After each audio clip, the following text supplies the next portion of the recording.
আপনারা দেখছেন একুশে টেলিভিশন।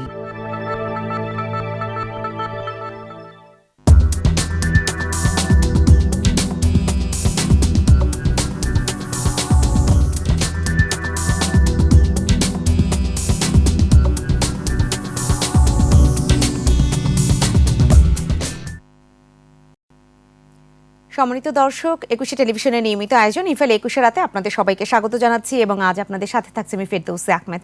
দর্শক, বর্তমানে যে কয়টি প্রকল্প, মেগা প্রকল্পের কথাই আমি এখানে বলছি, যেগুলো অগ্রাধিকার ভিত্তিতে বাংলাদেশ সরকার খুব গুরুত্ব দিয়েছে, বিশেষ করে বাজেটেও এগুলো গুরুত্ব পেয়েছে। তার মধ্যে বেশ কিছু কাজ খুব দ্রুতগতিতে এগিয়ে চলেছে, আবার কিছু কিছু প্রকল্পের কাজে ধীর গতি পরিলক্ষিত হচ্ছে। কোনোটাতে পরিকল্পনা যেটা করা হয়েছে কোনো কোনো ক্ষেত্রে সেই পরিকল্পনায় এক ধরনের সমস্যা দেখা দিয়েছে, সেখান থেকে চূড়ান্ত পরিকল্পনা করার জন্য আরও বেশি সময় যাচ্ছে এবং সেইখান থেকেই যে এই সমস্ত যে মেগা প্রকল্পগুলো রয়েছে সেগুলোতে যেমন সময় বেশি বেড়ে যাচ্ছে, ব্যয় বাড়ছে, মানুষের ভোগান্তি বাড়ছে এবং সময় মতো সেটা শেষ করে যে এক ধরনের আশা ছিল যে সময় মতো এটিকে শেষ করে মানুষের জন্য উন্মুক্ত করে দেয়া, সেই পদ্মা সেতুর কথা যদি বলি, বিভিন্ন যে প্রকল্পগুলো আরও রয়েছে সেগুলোর সুবিধা ভোগ করার কথা বলি, সেই ব্যাপারে আমরা আসলে কতটা এগোতে পারবো সেই আলোচনাটাই মূলত করতে চাচ্ছি ইফেল ২১ রাতের আজকের এই আয়োজনে।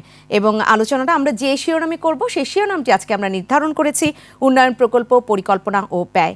আলোচনায় যাবার আগে আমি জানিয়ে দিতে চাই যাদেরকে পেয়েছি আজকের আলোচনায়, আমাদের আমন্ত্রণে আজকে সাড়া দিয়ে আমাদের সাথে যুক্ত হয়েছেন এম এ মান্নান, মন্ত্রী, পরিকল্পনা মন্ত্রণালয়। আমাদের সাথে আরও যুক্ত রয়েছেন মঞ্জুর হোসেন, অর্থনীতিবিদ, এবং যুক্ত হয়েছেন মীর নাসির হোসেন, চেয়ারম্যান দি মীর গ্রুপ। আমি শুরুতেই আজকে ইফেল ২১ রাতে আপনাদের সবাইকে, যারা রয়েছেন সম্মানিত অতিথি, আমার সাথে স্বাগত জানাচ্ছি এবং ধন্যবাদ জানাচ্ছি সময় দিয়েছেন ইফেল ২১ রাতকে। শুরুটা করতে চাচ্ছি মাননীয় মন্ত্রী মহোদয় আপনাকে দিয়েই। বাংলাদেশ যে প্রকল্পগুলো হাতে নিয়েছিল মধ্যম আয়ের দেশে উন্নীত হবার জন্য, সেই ২০০৯ সালে ২০২৪ সালের মধ্যে শেষ করবে, সেখান থেকে আসলে অনেকগুলো প্রকল্প তো আমাদের অনেক বেশি আশা জাগা নিয়ে তথ্য জুগিয়েছে, আমরা অনেক স্বপ্ন দেখেছি। সেখান থেকে এই বছরে, আমি যদি করোনা পরবর্তী বছরের কথা বলি, যে ধাক্কাটা সাময়িকভাবে আমাদের গিয়েছে, তারপরে এই বছরে এসে আমাদের সেই যে প্রকল্পগুলো শেষ করার কথা, বাজেটে সেগুলোর গুরুত্ব দেওয়ার কথা, গুরুত্ব দেয়া হয়েছে, সেই জায়গাটা থেকে আমাদের তারপরও অভিযোগ রয়ে যায় যে বাংলাদেশে মেগা প্রকল্পগুলো আসলে কখনোই সময় মতো শেষ হয় না। এই ধরনের একটি অভিযোগ তো রয়েছে। আবার পাল্টাপাল্টি বিভিন্ন সময় আপনারা আমাদেরকে এই আশাটুকু জুগিয়েছেন যে অনেকগুলোই হয়তো সময় মতো শেষ করে এগুলো মানুষের জন্য সামনে উন্মুক্ত করা হবে, সেই দ্বার উন্মোচন করা হবে। আমরা আসলে কতটা আশাবাদী হতে পারি সময় মতো কাজ শেষ হবার ব্যাপারে? ধন্যবাদ আপনাকে, এবং আপনি আরো যে দুজন সম্মানিত আলোচককে নিয়ে এসেছেন তাদের উভয়কে আমার শুভেচ্ছা। আপনাকে আমি অভিনন্দন জানাই। আপনি বাংলাদেশের একজন বর্তমান কালের একজন নাগরিক এবং বয়স এখন যথেষ্ট কম, আরো দীর্ঘদিন বাঁচবেন এই দেশে। আপনাদের আপনাদের সবাইকার বাংলাদেশের আমরা যারা এখানে আছি, আমি বিশেষ করে এবং আমার প্রয়োজন মীর নাসির, আমরা আবার বাংলাদেশ দেখেছি অতীতে মাত্র ক বছর আগে। তার সঙ্গে আপনাদের আগামী দিনের বাংলাদেশ তুলনাই করা যাবে না। শুধু আমরা নই, আমাদের পিতৃপুরুষেরা, আমাদের পূর্বপুরুষেরা। কেন এই কথাটা বলছি, এটা আবেগের কথা কিন্তু বাস্তব কথা। এই বাংলাদেশ শতভাগ বিদ্যুতায়িত হবে আমাদের পূর্বপুরুষরা চিন্তা করেন নাই, আমিও 10 বছর আগে চিন্তা করিনি, কিন্তু আমরা এখন শতভাগ বিদ্যুৎ ঘরে ঘরে নিয়ে গেছি। এই বাংলাদেশে আমরা আমাদের দেশকে দুভাগ করেছি যে যমুনা সেতু, সেখানে আমরা সেতু নির্মাণ করব, একটি নয় পরপর দুটি, তৃতীয়টির কথা চিন্তা করবো, এটা আমাদের পূর্বপুরুষরা কখন স্বপ্ন ভাবেননি। এই বাংলাদেশে আমরা কর্ণফুলী নদী এবং বঙ্গোপসাগরের মুখে আমরা টানেল নির্মাণ করব, সেই টেমস নদীর টানেলের মতো এই অঞ্চলের প্রথম টানেল আমরা কখন চিন্তা করিনি। এখন আমাদের প্রায় হাতের মুঠোয় চলে এসছে। টানেলের প্রায় 70-80% কাজ শেষ হয়ে গেছে এবং দ্রুত কাজ চলছে, আপনাকে আমি গর্বের সঙ্গে বলতে পারি। এই বাংলাদেশে আমরা কখনো চিন্তা করিনি যে ঢাকার বুকে আমরা মেট্রো রেল এবং সাব আন্ডারগ্রাউন্ড যে বলা হয় টিউব, ইংল্যান্ডের মতো আমরা নির্মাণ করব, কিন্তু আমরা কাজ করছি। এবং মেট্রো রেলের যে পোর্শনটা, আমি যেখানে অফিস করি আগারগাঁয়ে, আমার এখানে যেখানে পরিকল্পনা মন্ত্রণালয় অফিস, সেখানকার কাছে পর্যন্ত এই আগামী কিছুদিনের মধ্যেই বাস্তবিকভাবে ট্রেন চলবে। তো এই সকল কথা কইতে আপনাকে বললাম, এটা আশা জাগা নিয়ে যে কথাটা আপনি বললেন, সে আশা জাগাবার জন্য। আপনার হতাশ হওয়ার কোনো কারণ নেই, আমাদের নাগরিকদের, বাংলাদেশের মানুষের হতাশ হওয়ার কোনো কারণ নেই। সমস্যা আছে, আমি স্বীকার করব। প্রথম যেটা আপনি বললেন আপনার ভয়টা বা সংশয়টা সময় নিয়ে, ইয়েস, জি আমি বলতে পারি যে বর্তমান কোভিড আমাদেরকে 1 বছর পিছিয়ে দিয়েছে। এটা শুধু আমাদেরকে নয়, পৃথিবীর সকলকে এরা পিছিয়ে দিয়েছে, শুধু আমরা একা নই। এটা আপনি নাগরিক হিসাবে এবং শ্রোতারা সম্মানের সঙ্গে বলছি যে এইটা তারা স্বীকার করবেন। আর কিছু আমাদের অভ্যাসগত ডিলেমি আছে, আমি সরকারে থাকলেও আমি স্বীকার করব। সময় মতো কাজ আমরা অনেকেই করি না, টেবিলে কাজ ফেলে রাখি। আমরা পূজা পার্বণের ছুটির সময় বাড়ি যাই, 3 দিন বাড়ির কথা বলে গিয়ে 9 দিন পরেও আসতে চাই না। এগুলো কিছু আমাদের জাতিগত সাংস্কৃতিক বৈশিষ্ট্য এই অঞ্চলের মানুষের, শুধু আমাদের দেশ নয়, আমাদের আশেপাশের দেশের। এতে কিন্তু আধুনিক কাজ কিন্তু এই সকল অনাধুনিক আগের জমানার মানসিকতায় চলে না।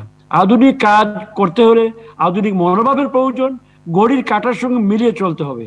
দুর্ভাগ্য আমরা অনেক সময় এটা আমাদের অনেক কর্মী দ্বারা পারি না, যদিও অবস্থা উন্নয়ন হচ্ছে। সুতরাং এইগুলা নজরে যদি রাখেন, আমি আপনাকে আবার বলছি, হতাশ হবেন না। প্রত্যেকটি কাজ ডিলেড কিছু কিছু হয়েছে, কিন্তু উইদিন দ্য নেক্সট 1 ইয়ার, আজকে তো ধরুন আগামী জুলাইয়ের মধ্যে বিশাল পরিবর্তন দেখবেন এবং 80-90 ভাগ কাজ কোনো কোনো ক্ষেত্রে ওপেন হয়ে যাবে, পদ্মা ওপেন হয়ে যাবে, মেট্রো রেলের বড় অংশ ওপেন হয়ে যাবে, সুড়ঙ্গ ওপেন হয়ে যাবে। সুতরাং এবং ঢাকা চট্টগ্রাম ডাবল লেন, যেটা হচ্ছে ডাবল ট্র্যাক, সেইটারও 80-90 ভাগ কাজ হয়ে গেছে। সুতরাং সার্বিকভাবে আমরা শক্ত গ্রাউন্ডে আছি। ধন্যবাদ আপনাকে।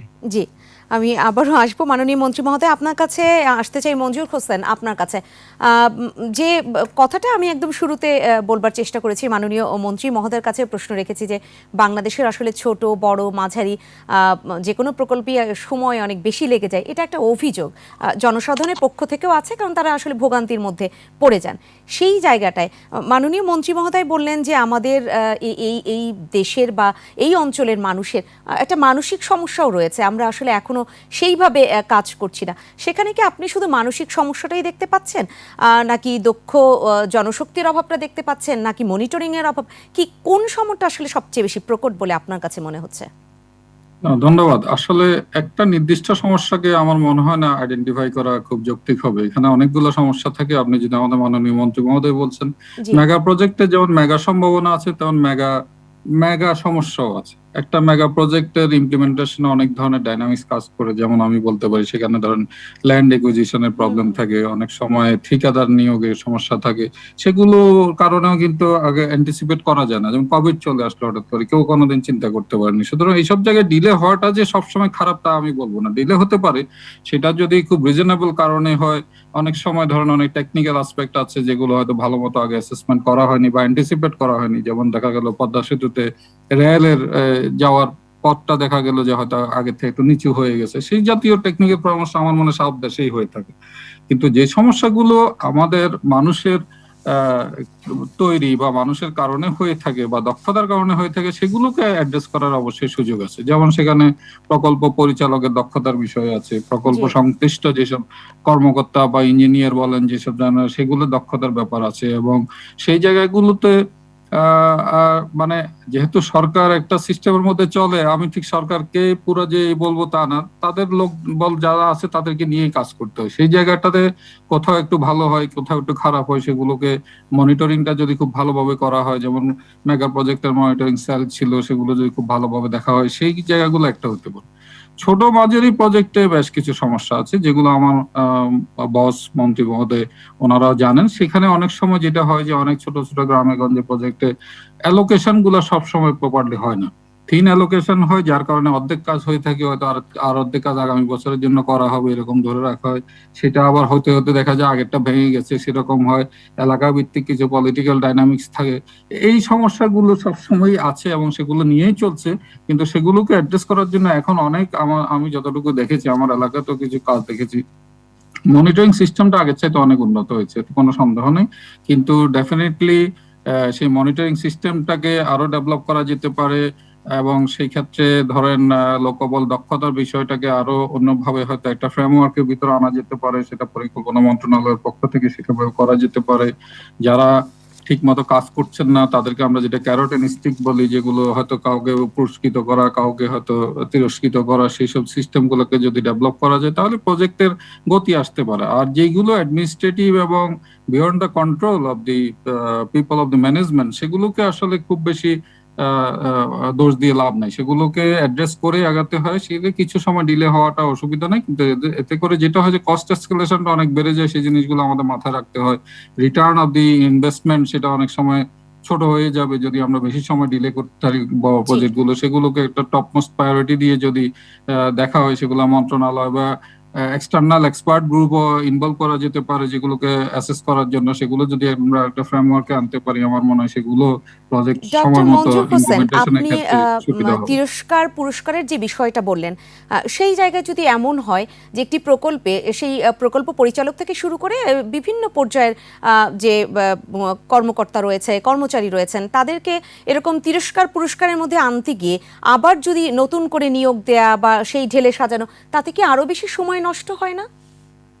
না, সেটা তো আমি আর এটা তো আমরা এখন বলতে পারছি না বাইরের থেকে কিভাবে করলে ভালো হবে। যারা ম্যানেজমেন্টে আছেন তারা জানেন যে কোন জিনিসটা করলে সবচেয়ে ভালো হয়, কিভাবে সেটা করা যেতে পারে। সেই তিরস্কার বলতে যে নতুন করে তাকে বিদায় দিয়ে দেওয়া তাও না, আবার নতুন করে নিয়োগ দেওয়া তাও না, সেটা অন্য বিভিন্ন পদ্ধতি আছে, অ্যাডমিনিস্ট্রেটিভ সিস্টেম আছে, সেগুলো করা যেতে পারে।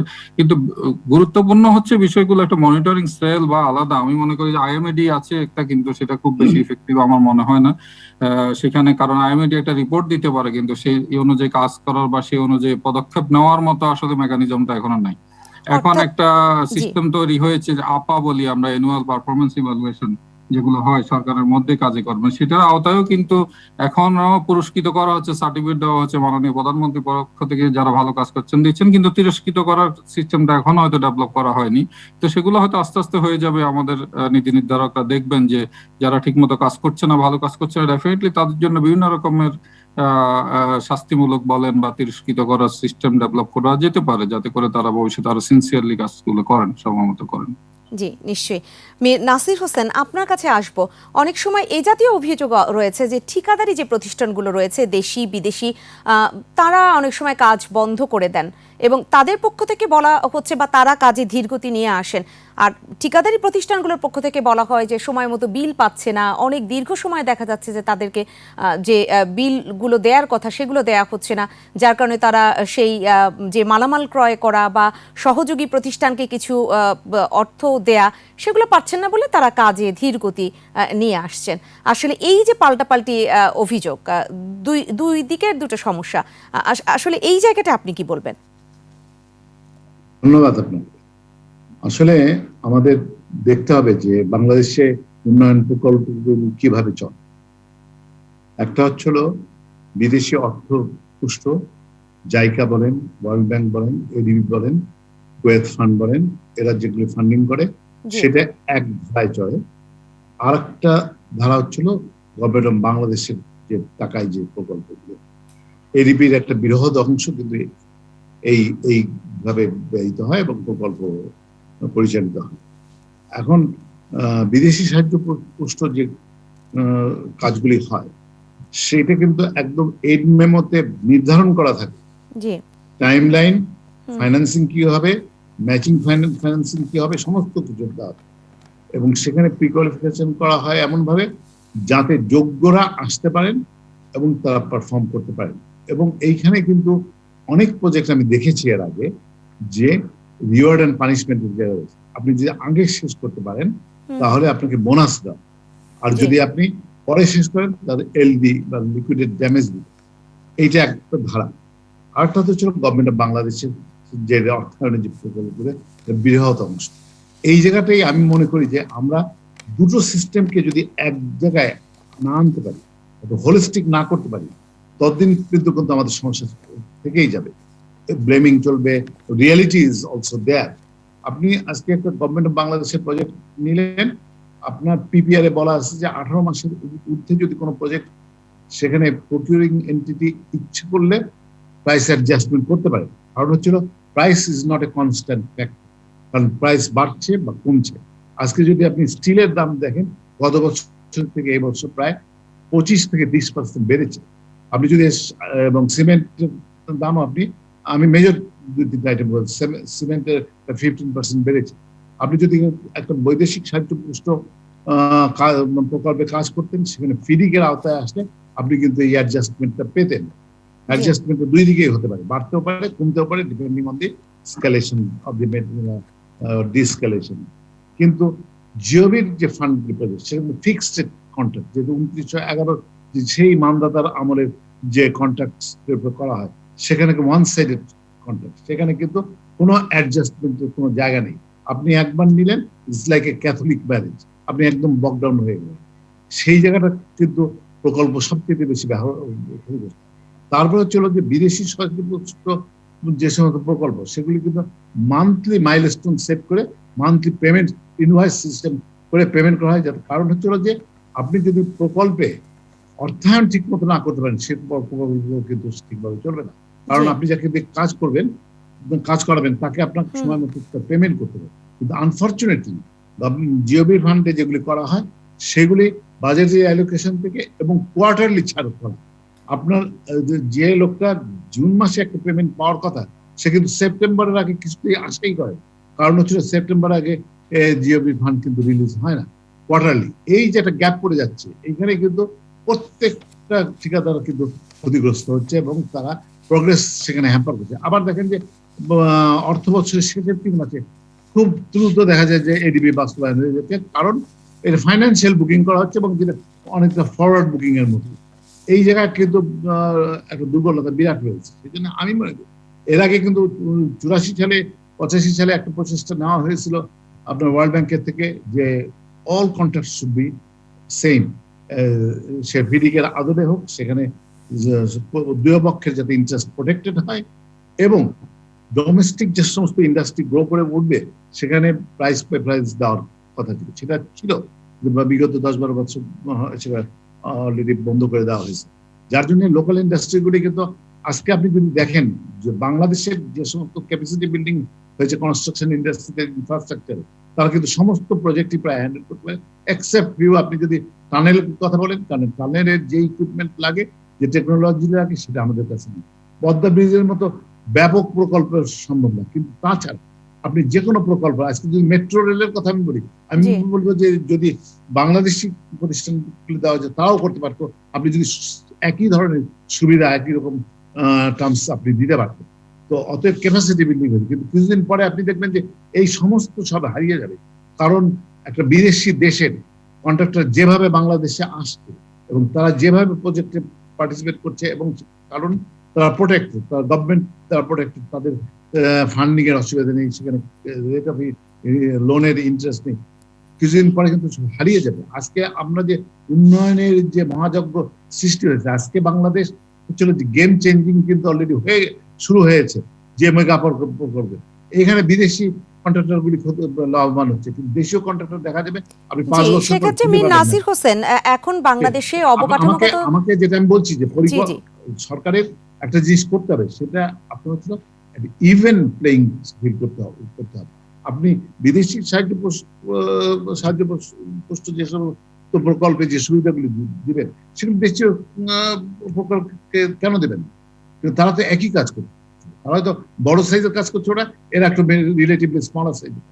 আপনি কি একটা ইকুয়াল ফুডিং এ আনতে হবে। সেই পলিসিটা যতদিন পর্যন্ত আমরা না করতে পারবো, ততদিন পর্যন্ত কিন্তু আমাদের এই সমস্যাটা থেকে যাবে।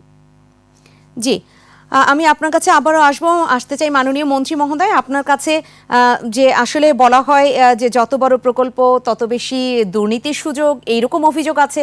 আবার সবচেয়ে একদম জনসাধারণ যারা এত ভিতরগত তথ্য বোঝে না, কিন্তু সাধারণ যে ভোগান্তি চিত্র তাদেরকে প্রতিনিয়ত পোহাতে হয়, তারা কিন্তু সাধারণভাবে বলে ফেলেন যে জনগণেরই বাড়তি টাকা এবং বাড়তি সময়ে যে কাজটা হয় সেটা আবার জনগণেরই বাড়তি ভোগান্তি।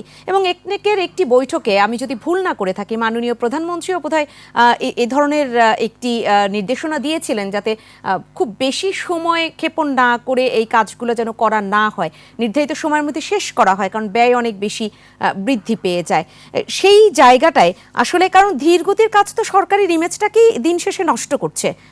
সেই জায়গাটা কি বলবেন মাননীয় মন্ত্রী মহোদয়? জি, ধন্যবাদ আপনাকে দিয়ে শুরু করি। আপনার 2-3টা পয়েন্ট বলেছেন, মেগা প্রকল্প, মেগা দুর্নীতি। এটা একটা পপুলার প্রবচন এই দেশে হয়ে গেছে এখন। বেশি টাকা, বেশি ভাত খেলে বেশি অপচয় হয়, পড়ে যায়, এগুলো কোনো ইয়ের এক্সকিউজ না। দুর্নীতি একটা কমন ব্যাধি, ছোট জায়গায় আছে, বড় জায়গায় আছে। বড় জায়গায় বেশি পরিমাণে হয়, ছোট জায়গায় ছোট পরিমাণে হয়। Is limited by the amount available, যতটুকু সুযোগ আছে। এবং দুর্নীতি যে আছে এটা অস্বীকার করার কোনো উপায় নেই। প্রচুর দুর্নীতি এই দেশে আছে, অন্যান্য দেশেও আছে। কোনো স্বর্গীয় দেশ পৃথিবীতে নাই যেখানে মোটেও নাই। কম বেশি একটা স্কেলও বাইর করে বোঝে দুর্নীতির কি সংস্থা আছে যারা মাপযোগ করে, তারা প্রতি বছর গ্রেডিং বাইর করে, এগুলো স্বীকার্য বিষয়। তো এইগুলো আমি ডিফেন্স দেওয়ার কিছু নাই। দুর্নীতি থাকবে। দুর্নীতি হলো পানিশমেন্ট, যেটা মঞ্জুর বলছিলেন পুরস্কার তিরস্কার, এখানেও পুরস্কার নয়, তিরস্কারের বিষয়টা, তিরস্কারের বিষয়টাকে অ্যাপ্লাই করা দরকার। আইন আছে, বিধান আছে, কিন্তু অ্যাপ্লিকেশনটা যদি যথাযথ না হয় তাহলে দুই দিকে কষ্ট হবে যে আইনের শাসন প্রতিষ্ঠা হবে না। You have to be patient and due process আপনাকে ফলো করতে হবে। অ্যান্ড সেকেন্ড হবে, যার যে শাস্তি পাওয়ার কথা তাকে দিতে হবে। আমি স্বীকার করবো একজন বয়োজ্যেষ্ঠ নাগরিক হিসাবে, মন্ত্রী হিসাবে নয়, আমরা এখানে কিছু আমাদের ঘাটতি আছে, এটাকে আরো শক্তিশালী করার প্রয়োজন। সেকেন্ড, যেটা আপনি ভোগান্তির কথা বললেন, আমরা তো নাগরিক। আমার বাসা মালিবাগের কাছের দিকে, মালিবাগ নাই, মানে এখন হেয়ার রোডে। যখন এই ফ্লাইওভারটা হচ্ছিল মৌচাকের দিকে, ফ্লাইওভারটা হচ্ছিল নিচ দিকে, দীর্ঘদিন লোহা লক্কর এটা সেটা পড়েছিল, আমরা চলাচল করতে পারতাম, মানুষের কষ্ট। কিন্তু চিন্তা করেন, যে মুহূর্তে খুলে গেল, পিপল আর ভেরি হ্যাপি। সব কষ্টের কথা মানুষ একদিনে ভুলে গেছে। ওই যে দুর্গতির সময় প্রায় 3 বছর মানুষের মনে নাই। এটা বলতে চাচ্ছি যে হ্যাঁ, কষ্ট হয়, প্রসব ব্যথা হয়, কিন্তু প্রসব ব্যথার পর যে প্রশান্তি সেটা মাই বুঝে। উন্নয়নও তেমন প্রসব ব্যথা আছে, সে প্রসবের ব্যথাটা আমরা নাগরিকরা কিছু সহিষ্ণুতার সঙ্গে গ্রহণ করার জন্য আমি আবেদন রাখবো। আপনি মাননীয় প্রধানমন্ত্রী কিছু নির্দেশনার কথা বলেছেন, ইয়েস, এটা তো প্রায়শ আপনারা প্রচারও করেন। তিনি সকল একনেক সভায় কতগুলা বিষয় common for the whole country ইকোনমির জন্য বলে থাকেন। সর্বশেষ যে আপনি বললেন যে সময় নিয়ে, ইয়েস, সময় আমাদের ব্যয় হয়, এটা তো এখন সবাই জানে। উনি প্রায় বলেন সময় আপনারা দ্রুত শেষ করার চেষ্টা করেন এবং এর জন্য যা যা করার প্রয়োজন সেগুলো করেন। তিনি অনেক আইন কানুন পরিবর্তন করে দিয়েছেন, অনেক বিধিবিধান কাটছাট করেছেন আইনানুগ পথে। উনি ভাই অর্ডার করতে পারেন না, মার্শাল অর্ডার দিয়ে করতে পারেন না, সংসদে গিয়ে বা বিধান পাশ করে পরবর্তীতে সংসদে রেগুলার করে এগুলো তিনি করেন। তার প্রচন্ড আগ্রহ আছে এবং উন্নয়ন কাজে তার যে হাতে নখে বা নখে হাতে যে তার নির্দেশনাগুলা, কোথায় কোন নদীতে নাব্যতা কত রাখতে হবে, কোনখানে কোন খাল আছে, এখানে নৌ চলাচল সারা বছর হয় বা ইত্যাদি ইত্যাদি বিষয় তিনি ভালো করেন। এই মাত্র গত সপ্তাহে আপনি জানেন দক্ষিণ বাংলার কিছু পুরনো সেতু ভেঙে নতুন সেতু করার প্রস্তাব আমাদের এসছে। লোহা লক্কর সেতু ছিল আগে ভাঙা। তিনি বারবার বলেছেন, দেখেন দক্ষিণ বাংলার এখানে জোয়ার ভাটার মুলুক, সবসময় জোয়ার ভাটার পানি উঁচে নামে, আপনি এমনভাবে বাড়াবেন যাতে পরবর্তীতে নৌকা চলাচলে বাধাপ্রাপ্ত না হয়। এটা বললাম এই কারণে যে শীত রাইজ শুধু উনি একা নন, আমরাও চেষ্টা করি, মাঝে মাঝে স্লিপ হয়ে যায়, আমরা অস্বীকার করবো না। একটা দুইটা সেতু এমনও হয়েছে যে ভাঙ্গার প্রয়োজন হয়েছে, ভাঙ্গা দরকার হয়েছে, ভাঙতে হয়েছে। এটা শুধু আমরা একা করি না, অন্যান্য জায়গায়ও কিছু কিছু কম বেশি হয়। আমরা এটা মেনে নেওয়া বোঝা খুব বেশি প্রয়োজন বোঝা আমাদের সহিষ্ণুতার সঙ্গে। আর দু একটা জিনিস বলে আমি শেষ করে বেশি সময় নিতে চাই না। মঞ্জুর এবং জনাব নাসির উভয়ের কথা থেকে আমি কয়টা কমন পয়েন্ট নিচ্ছি। জনাব নাসিরের একটা ধারণা যে বিদেশি সাহায্য পুষ্ট জিনিসগুলোতে বোধহয় গতিবিধি এবং চলাচল এবং সময় স্মুথার যেন আমাদের ইন্টারনাল, যদি আমি ঠিক বুঝে থাকি। আমি তাকে সম্মান করে বলছি, বিদেশি গুলাতে কাজ শুরু হওয়ার আগে ব্যাকগ্রাউন্ডে যে আমাদের কি ব্যাগ পেতে হয় নেগোশিয়েট করতে এবং তাদেরকে অনুমোদন তথাকথিত নিতে, তার জন্য যে কত ধরনের সময় ব্যয় হয়, এটা আপনি বা মঞ্জুর বা আমাদের নাগরিক, আমি নিজেও অনেক সময় আমরা টের পাই না। কাজ শুরু হওয়ার পরে তাদের কাজ লোহা লক্কর দ্রুত আসা যাওয়া দেখি আমরা ইমপ্রেস, বা শুধু আমাদের গুলো লেট হয়, তাদেরটা হয় না, দ্যাট ইজ নট কারেক্ট। তাদের ওখানে কাগজ পাঠিয়ে আমাদের মাসের পর মাস অপেক্ষা করতে হয়। তারা মিশনে আসে, এই দেশে ভিজিটে আসে না, মিশনে আসে, দেখে যায়, রিপোর্ট দিয়ে, তারপর হয়ে গেল অনেক ব্যাখ্যা আছে। তার বিরুদ্ধে বলতে যেটা দেয়ার আওয়ার ফ্রেন্ডস। আপনি আরেকটি কথা চমৎকার বলেছেন, বছরের শেষ সময়ে তাড়াহুড়া করে কাজ শুরু করা হয়, কাজ শেষ মানে বিল পেমেন্ট হয় বা প্রকল্প শেষ করা হয়। ইয়েস, এইটার কতগুলো বাস্তব কারণ আছে। এটা আপনি একজন সিনিয়র পার্সন, আপনি নিজেই জানেন। বাজেট পাস হওয়ার হয় জুন মাসের শেষে, জুলাইয়ের 1 তারিখ থেকে। জুলাই ওকে সেপ্টেম্বর কাজ করার কোনো পরিবেশ বাংলাদেশে নাই প্রাকৃতিক কারণে। তখন আমরা ধরে নেই যে আপনি আপনি মোবিলাইজ করবেন, ড্রয়িং ডিজাইন করবেন, মালামাল নেওয়ার ব্যবস্থা করবেন।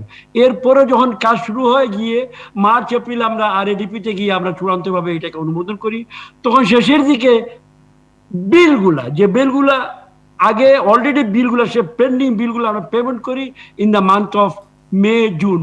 তখন আপনারা শুনেন যে এই পেমেন্ট হচ্ছে, এবং বিল পেমেন্ট না হওয়া পর্যন্ত আমরা বাস্তবায়নের ফিগার পান না। আপনি জানেন কি যে আমরা যে বাস্তবায়নের ফিগার দিই সেটা কিন্তু কোনো ফিজিক্যাল হিসাব নয়, সেটা টাকার হিসাব শুধু। হয়তো আমরা দেখাই 100% ব্যয়, কিন্তু ফিজিক্যালি হয়তো 80%, অথবা দেখা যায় ফিজিক্যালি 80% হয়ে গেছে কিন্তু আমরা আর্থিক হিসাবে 70। এই যে একটা মিক্স আপ বিটুইন ফিজিক্যাল ব্যয় এবং আর্থিক ব্যয়, এতে মাঝে মাঝে আমরা অনেক সময় কনফিউজড হই। এই তাড়াহুড়া কম বেশি সব দেশে হয়। আমি ইংল্যান্ডের কিছু আমার অভিজ্ঞতা আছে, ওখানে আমি কিছুদিন ছিলাম। ওদেরও একটা বাজেট ইয়ার এন্ড আছে, এবং তখনই কিন্তু অনেক পেন্ডিং বিল তারা ক্লিয়ার করে। মার্কিন যুক্তরাষ্ট্রে আরো বেশি করে হয়। এটা কোনো জাস্টিফিকেশনের জন্য নয়। মঞ্জুরের যে কয়েকটি point, monitoring weak, yes I agree, monitoring তো আমারই দায়িত্ব, অন্যান্য মন্ত্রী মহোদয়গণের দায়িত্ব। মনিটরিং এ আমরা পুরোপুরি এখনো, কারণ একা করা যায় না, ইট ইজ চেইন ইফেক্ট, কয়েকটা লোকের দরকার। এই সমন্বয়ে আমাদের দুর্বলতা আছে। নেতৃত্বের দুর্বলতা নয়, নেতৃত্ব খুবই পরিষ্কার, কিন্তু এগেইন আবার সেই কালচারাল প্রশ্ন যেতে হয়। আমি হয়তো দৌড়ায় গেলাম বা আপনি দৌড়ায় আসলেন, আমাকে গিয়ে পেলেন না, উনি হয়তো অন্যখানে গেলেন, এগুলো কিছু কিছু জন্য এই জন্য মনিটরিংয়ের দুর্বলতা হয়। সবচেয়ে যে ভয়ঙ্কর ব্যবস্থাপনা, যেটা আমাদের ক্ষতির কারণ হয় অনেক সময়, প্রাকৃতিক কারণ।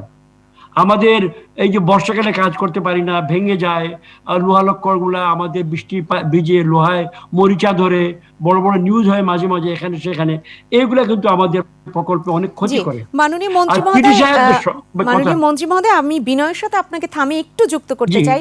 আপনি বললেন যে আমাদের জুনে যে বাজেট পাস হয়, নতুন অর্থ বছর শুরু হয়, এবং কয়েকটি মাস থাকে যেটা আমাদের বর্ষাকাল এদেশে, সেই সময়টা কাজের উপযোগী পরিবেশ থাকে না। কিন্তু সেই সময়টাতে পরিকল্পনার কথা যেটা আপনি বললেন যে পরিকল্পনাগুলো হতে পারে, তো সেই যে পরিকল্পনা, সেই প্রাথমিক সমীক্ষা, তারপরে চূড়ান্ত সমীক্ষা করার পরও পরিকল্পনায় এক ধরনের পরিবর্তন আনতে হয়, নকশায় বদল আনতে হয়। কিন্তু এই সংশ্লিষ্ট যারা রয়েছেন তাদের তো এটা জানবার কথা যে কাজ শুরু করতে গেলে কি কি সমস্যা হতে পারে। তাহলে কেন বারবার আমাদের পরে গিয়ে আবার কাজ শুরু করার পরে নকশায় বদল আনতে হয়? আমি মাননীয় মন্ত্রী মহোদয়, এই প্রশ্নের উত্তর আপনার কাছ থেকে অবশ্যই নিব। আমার সময় হচ্ছে একটা ছোট্ট বিরতির। সম্মানিত দর্শক, সময় হলো একটা ছোট্ট বিরতি, নিশ্চয়ই আমাদের সাথে থাকবেন।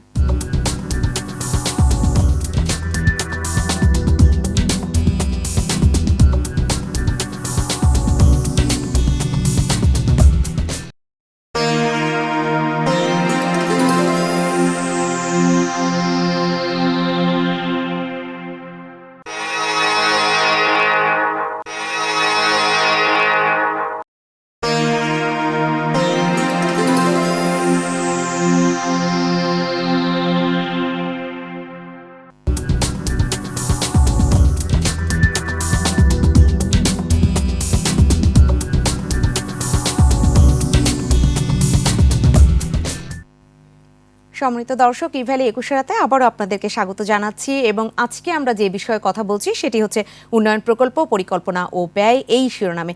আমি আসবো মাননীয় মন্ত্রী মহোদয় আপনার কাছে। বিরতিতে যাবার আগে আপনার কাছে প্রশ্ন রেখেছিলাম যে পরিকল্পনা যারা করেন তারা তো আসলে এই সংশ্লিষ্ট সব কিছুই জানেন, তাহলে কেন কাজ শুরু করার পরও আবার বারবার সেই নকশায় বদল, আবার নতুন করে পরিকল্পনা করা, এটা কেন করতে হয়? সরি, কিছু আছে human error, honest human error, আর কিছু আছে গাফিলতি। কিছু আছে আমার একটা প্রিয় বিষয়, সাংস্কৃতিক গাফিলতি। আমাদের কাজে জায়গায় না গিয়ে ডিজাইন করে দেওয়া, তারপর যখন অ্যাকচুয়াল কাজে নেমে দেখা যায়, হ্যাঁ রে, এখানে তো আমি ডিজাইন করেছিলাম 50 হাত, এখন থেকে 90 হাত। এইগুলা প্রায়শ হয়, আমাকে মোকাবেলা করতে হয় এখানে। এইগুলা আমরা একই কালচারের মানুষ, এইটা আমাদের মনে রাখার দরকার। আর আরেকটা ভয়ঙ্কর জিনিস আমাদের এখানে আছে, জমি ছাড়া তো কোনো প্রকল্প বাস্তবায়ন করতে পারবেন না। আপনি 1 বিঘাই লাগুক আর 100 বিঘাই লাগুক, জমির যে কি খটমটে আইন বাংলাদেশে, আপনি মাঠে গেলে বুঝবেন, অথবা যদি আপনি 1-2 ডেসিমেল জায়গা কিনেন কোথাও, আপনি টের পাবেন। আমরা যখন সড়ক নির্মাণ করতে যাই, 100 কিলোমিটার 200 কিলোমিটার পার হয়ে কয়েকটা থানা উপজেলা পথে যে কত ধরনের ভোগান্তি আমাদের নজরে। প্রথমে কিন্তু সার্ভে করে, আপনি ঠিকই বলছেন, সার্ভে করার সময় পার হয়ে গেছে, তখন পাবলিক অত বেশি পাত্তা দেয় নাই, মনে করছে আরে কতই তো আসে আর যায়। যখন সার্ভে শেষ হয়ে অ্যাকচুয়াল কাজে নামে তখন তাদের টনক নড়ে, তখন বলে এখানে অমুক হুজুরের নাম জারি নাই, একজনের মালিক আরেকজন, তিন পুরুষ পার হয়ে গেছে, আরেকজন মালিক চলে এসছে, বোনকে বিয়ে দিছে আরেক জেলায়, সে বোন জানতো না, সে এসে হাজির হয় যখন কম্পেনসেশন টাকা দিতে হয়। এই সকল ব্যাপার আমাদের মোকাবেলা করতে হয়। আইনকে যথাযথ মানতে গিয়ে আমরা ভূমির ব্যাপারে অত্যন্ত সাফার করি। ভূমি আইন ভয়ঙ্কর রকমের খিটমিটে, এবং আমাদের এই যেটা। আর তৃতীয় একটা বিষয়, ভূমির আমাদের প্রায় প্রশ্ন করেন, হ্যাঁ ভারতে তো 1 মাইলে পড়ে 1 টাকা, আপনাদের 3 টাকা কেন পড়ে? চীন দেশে পড়ে 50 পয়সা, আপনাদের 9 টাকা কেন পড়ে? একটা জিনিস মনে রাখা দরকার, চীন দেশে জমির 1 পয়সা দেওয়া লাগে না, সব জমির মালিক চীনের সরকার। কেউ প্রশ্নই করতে পারে না কোন দিকে রাস্তা বানাচ্ছে, কোন দিকে খাল বানাচ্ছে। ভারতের যে সাইজ এবং এলাকা এন্ড জমি, আপনি শুধু বাংলা পার হয়ে বিহারে পা দিলেই আপনি বুঝবেন কত প্রান্তর পড়ে আছে, কঙ্করময় জায়গা। এখানে সড়ক বানানা যাই বানান, কে কার জমি করে ঠিক ঠিক হয় নাই। আমাদের ছোট ভূমি, আমরা 1 বিঘা জমির মালিক, আমরা বাপ দাদা সব মিলে ওখানে ভাত খাই। সুতরাং সেখানে কোদাল মারতে গেলেই 10টা মালিক হাজির হয়, এবং এইগুলো সরকারকে মোকাবিলা করতে হয়। এই জন্য সরকার করেছিল কি, আমাদের সরকার মাননীয় প্রধানমন্ত্রী নিজে আগ্রহ নিয়ে বলছে যে আমরা 3 গুণ ক্ষতিপূরণ দিব। জমির দাম 1 টাকা হলে আমরা 3 টাকা দিব, সো দ্যাট এই মানুষটার জন্য চিরদিনের জন্য একটু পুনর্বাসিত হতে পারে। এইটা করার ফলে এখন একটু আগ্রহ বেড়েছে, অনেকে এখন জমি দিতে চায়, নইলে করতো কি আগে মামলা চলে যেত। আর আরেকটা জিনিস নাসির সাহেব বলেছেন, আর্থিক ব্যবস্থাপনা কিছু আমি স্বীকার করব, কারণ ভূমির আইন যেমন খিটমিটে মানতে হবে, অর্থের আইন অবশ্যই খিটমিটে, এবং শুধু মানতে হবে না, একটা ভীতির মধ্যে আমাদের অফিসাররা বাস করে। বাবা টাকা রিলিজ করার আগে যদি আমি সাবধানে না করি, 3 বছর পরে 9 বছর পরে আমার পেনশন আটকে যাবে, আমার প্রমোশন আটকে যাবে, আমাকে জেল খাটতে হবে, দুদক আছে, এই ধরনের ভয়ে অনেক সময় একদিনের কাজ করতে তারা 9 দিন 10 দিন ব্যয় করে, আমাদের দেরি হয়। এই সকল মিলে একটা জট পাক, কিন্তু তবুও তো স্বীকার তো করতে হবে, আমরা কিন্তু এইগুলো অনেকটা ভেঙেছি। আগের অবস্থানে আমরা নই, আমরা অনেক দ্রুত, আমাদের গতি এখন বেড়েছে, এটা আরো বাড়বে সামনের দিকে, আমি আপনাকে আশ্বস্ত করতে পারি। নিশ্চয়ই বাংলাদেশের মানুষ বর্তমান সরকারের আমলে অনেক বেশি স্বপ্ন দেখছে, সেই স্বপ্নটা দেখাতে পারছে বর্তমান সরকার, কিন্তু বাস্তবায়নের দিকেও মানুষের আসলে তাকিয়ে থাকা। আসতে চাই মঞ্জুর হোসেন আপনার কাছে।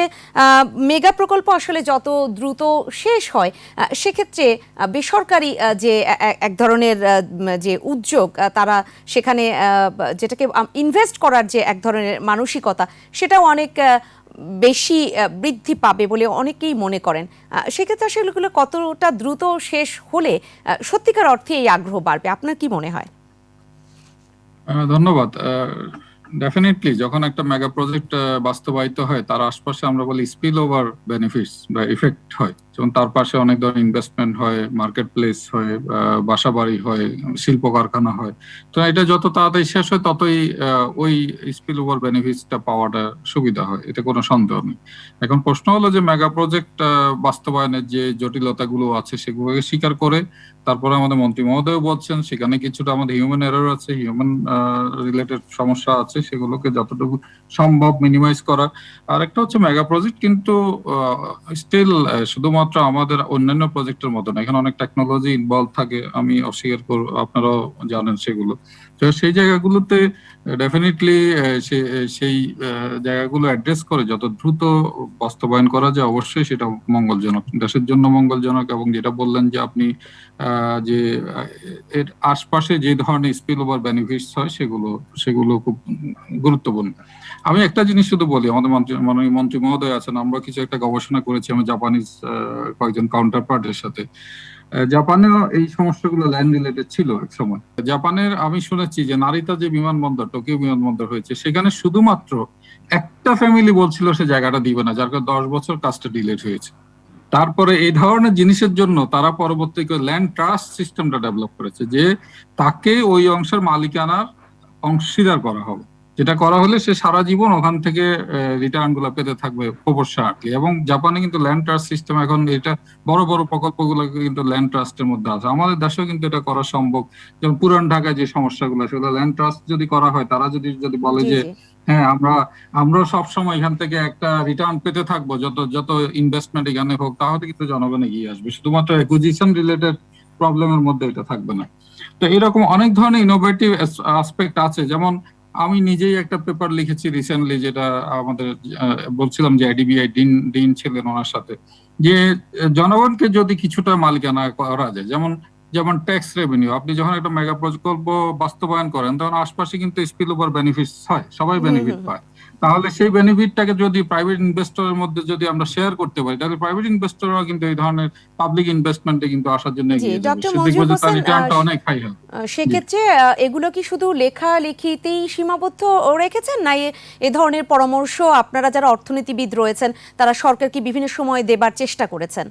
ধারায় যে আমরা এই সমস্যাগুলো সমাধান করতে পারবো তা না, আমাদের কিছু ইনোভেটিভ পলিসিস নিতে হবে, ইন্টারন্যাশনাল বেস্ট প্র্যাকটিস গুলোকে হয়তো দেখতে হবে, সেগুলো দেখলে কিন্তু ভবিষ্যতে কিন্তু প্রজেক্ট ম্যানেজমেন্ট এবং প্রজেক্ট ইমপ্লিমেন্টেশনের কোয়ালিটিও কিন্তু আমরা ইমপ্রুভ করতে পারবো। এটা হচ্ছে বড় জিনিস, এবং সেজন্য ডেফিনেটলি যেটা দরকার সেটা হচ্ছে যে সরকারি বেসরকারি যেসব এক্সপার্টিজ আছে তাদেরকেও হয়তো একটা জায়গায় একত্র করা যেতে পারে, মতামত নেওয়া যেতে পারে, সেগুলো নিলেও কিন্তু অনেক কিছু নলেজ শেয়ারিং হয় এবং কিভাবে আরো ইমপ্রুভ করা যায় সেই বিষয়টা জরুরি বলে আমি মনে করি। একটা পাবলিক প্রাইভেট পার্টনারশিপ যদি ডেভেলপ করে সেই প্রকল্পগুলো কিন্তু অনেক ভালো হতে পারে, সেই ব্যবস্থাটাও চিন্তা করার হয়তো বিষয় আছে। জি, আমি নাসির হোসেন আপনার কাছে আসব। বিভিন্ন প্রকল্প, বিশেষ করে যদি ছোট বা মাঝারি প্রকল্পের কথা বলছি না, মেগা প্রকল্পগুলোতে বিদেশি যে ঠিকাদারি প্রতিষ্ঠান কাজ করে থাকে, সেই জায়গাটাতে এখন তো অনেকে মনে করছেন যে দেশি অনেক ঠিকাদারি প্রতিষ্ঠানও কাজ করতে পারবে বিদেশিদের না দিয়ে। তো আপনি কি মনে করেন সেই সক্ষমতা বাংলাদেশের সেই ঠিকাদারি প্রতিষ্ঠানদের কতটা হয়েছে, বা তারা কতটা পারবে এরকম যে বড় বড় প্রকল্পগুলো রয়েছে সেই জায়গাটাতে? আমি মনে করি যে ক্যাপাসিটি বিল্ডিং যথেষ্ট হয়েছে। আপনি মেট্রো রেল প্রজেক্টের যে নেচার অফ ওয়ার্ক, এটা নাথিং বাট এ ফ্লাইওভার।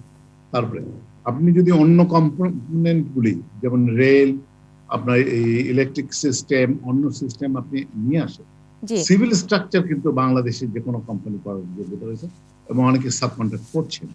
আপনি ঢাকা চিট্টগং রোডে যে 3টে ব্রিজ জাপানিজরা করেছে, রিহ্যাবিলিটেট করেছে এবং নতুন করে কাশপুর গোমতী, এটা কিন্তু এন্টায়ারলি সাবকন্ট্রাক্ট করেছিল বাংলাদেশি কোম্পানি, এক্সেপ্ট শুধু মেঘনাতে যেখানে পুরনো ব্রিজটার আন্ডারগ্রাউন্ড ইয়েতে কিছু প্রবলেম ছিল, সেটা ওরা জাপানিজরা হ্যান্ডেল করেছে, কিন্তু বাকি সমস্তটা কিন্তু লোকাল কন্ট্রাক্টর করেছে।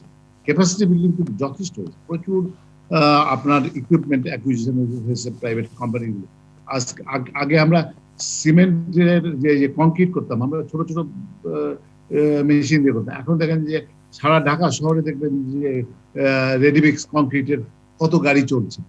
আপনি অ্যাসফাল্ট আগে রাস্তার ধারে চুলো জ্বালিয়ে কিন্তু বিটুমিন গরম করে পাথর মিশিয়ে করতাম, এখন কিন্তু সব অ্যাসফাল্ট অটোমেটিক প্ল্যান দিয়ে করা। ক্যাপাসিটি বিল্ডিং কিন্তু হয়েছে, কিন্তু সুযোগ পাচ্ছে না।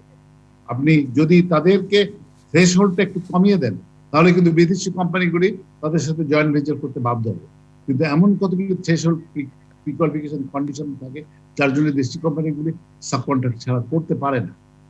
এই জায়গাগুলি দেখতে হবে, কারণ আপনি এই যে টাকাটা তারা আয় করে যাচ্ছেন বিদেশি কোম্পানি, তারা নিয়ে চলে যাচ্ছে, কিন্তু দেশি কোম্পানি যেগুলি করছেন সেখানে তো রিইনভেস্টমেন্ট হচ্ছে কোম্পানিতে, তারাও তো এমপ্লয়মেন্ট জেনারেট করছেন, তাদের ক্যাপাসিটি আরো বাড়ছে। এই জায়গায় একটা সুযোগ সৃষ্টি করে দিতে হবে আমি মনে করি, এবং যথেষ্ট ক্যাপাসিটি বিল্ডিং হয়েছে প্রাইভেট সেক্টরে, যে কনস্ট্রাকশন কোম্পানিগুলি। আপনি রূপপুর পাওয়ার প্ল্যান্ট দেখেন, তার কিন্তু মেজরিটি ওয়ার্ক কিন্তু বাংলাদেশি কোম্পানি করেছে, মেজরিটি। তো কেন করতে পারবে না? শুধু আপনাকে সুযোগ দিতে হবে এবং একটা ইকুয়াল ফুডিং এ নিয়ে আসতে হবে।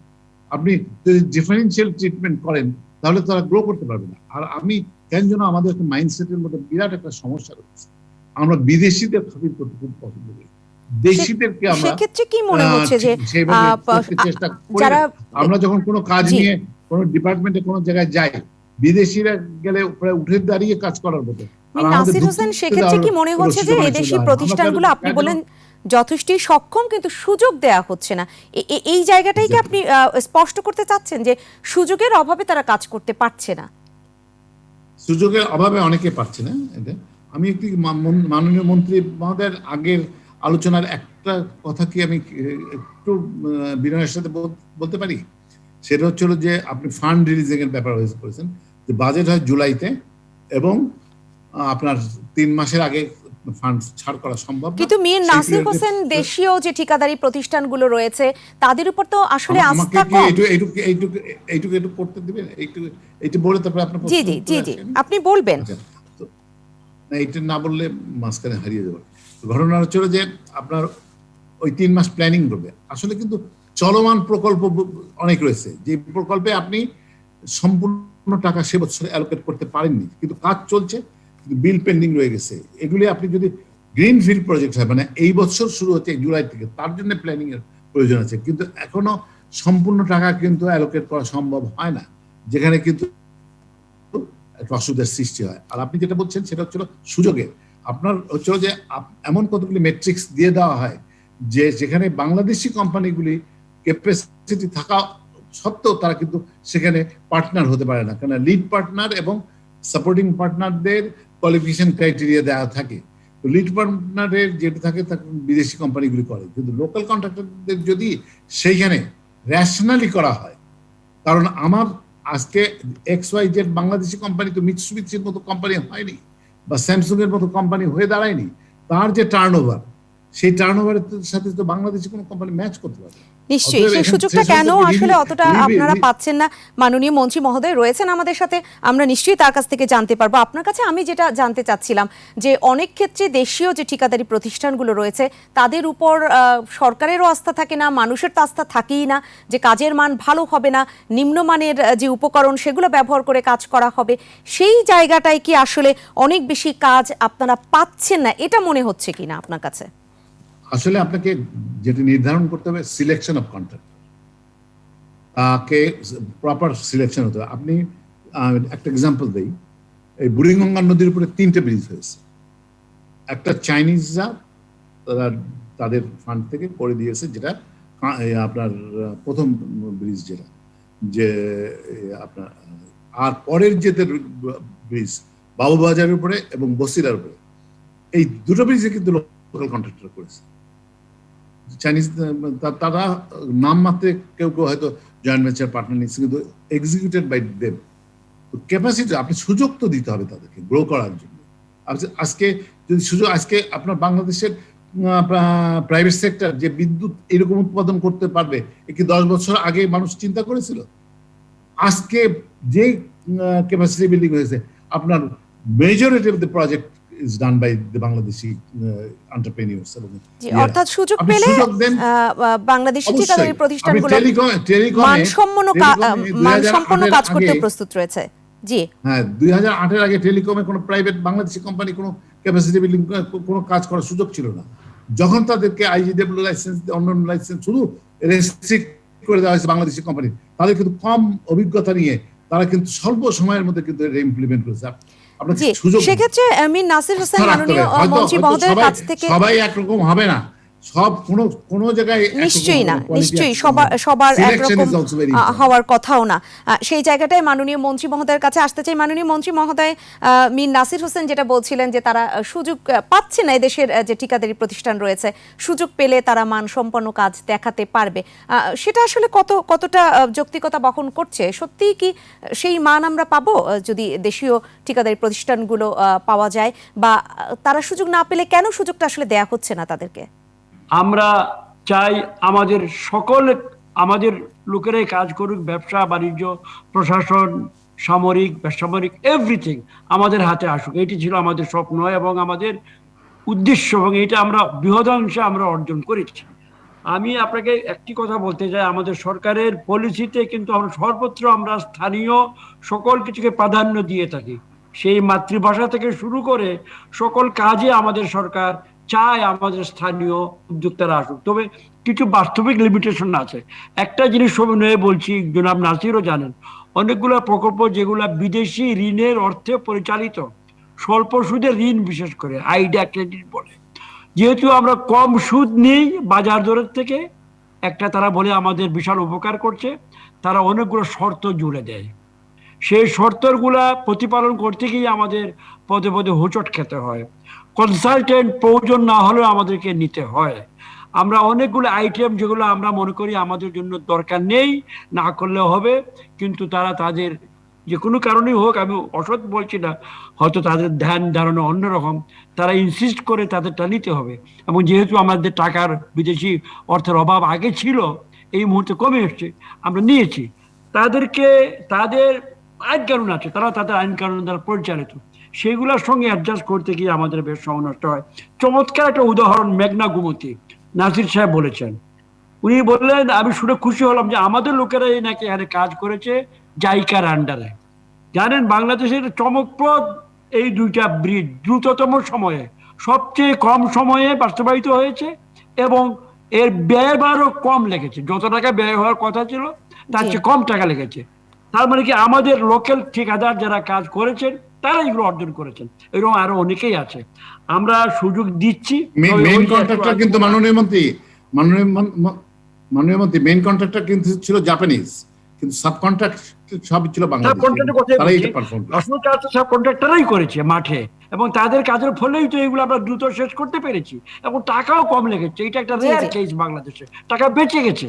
এই কথাটাই বললাম যে আমাদের লোকেরা ইচ্ছে করলে পারে। নেতৃত্বের প্রয়োজন, নেতৃত্ব আমাদের সরকার দিচ্ছে।